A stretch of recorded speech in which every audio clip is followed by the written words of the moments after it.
আজকে তোমাদের সাথে আগমনীর এই লুকটা শেয়ার করব। তো প্রথমে দেখো আমি একটা টোনার ইউজ করে নিলাম, এরপর আমি একটা প্রাইমার ইউজ করছি। প্রাইমারটা একটু ভালো ইউজ করার চেষ্টা করবে। আমি এখানে রিজনেবল প্রাইসের মধ্যে একটা ভালো প্রাইমার ইউজ করেছি।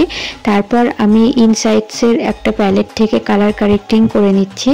আর আমি একটু মাঝে মাঝে আসছিলাম ভিডিওতে, তো যাই হোক। তারপর আমি একটা ফাউন্ডেশন ইউজ করছি, এই ফাউন্ডেশনটা ছিল ফিটমিট। তারপর আমি একটা কনসিলার ইউজ করছি, ওটা হলো সুইস বিউটি। সুইস বিউটির কনসিলারটা একদম কম রেঞ্জের মধ্যে বেস্ট বলা যায়। আর তারপর আমি ইনসাইটসের ওই প্যালেট থেকেই আমি কন্টিউরটা করে নিলাম। তারপর আমি ক্রিম ব্লাশ ইউজ করছি। তোমরা চাইলে ক্রিম ব্লাশ আর ক্রিম কন্টিউরটা স্কিপ করে এমনি পাউডারটাও করতে পারো, বাট আমি করেছিলাম।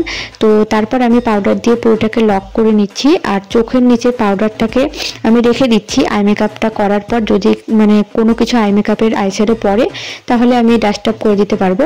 তো যাই হোক, তারপরে আমি আই মেকআপটা শুরু করব, ওই জন্য আমি কনসিলার দিয়ে নিলাম। তারপর আমি একদম সিম্পলের মধ্যে একটা আই মেকআপ করেছি, জাস্ট উপরে লাইট ব্রাউন, ইনার কর্নারে ডার্ক ব্রাউন দিয়ে একটা সিমারি শেড ইউজ করেছি।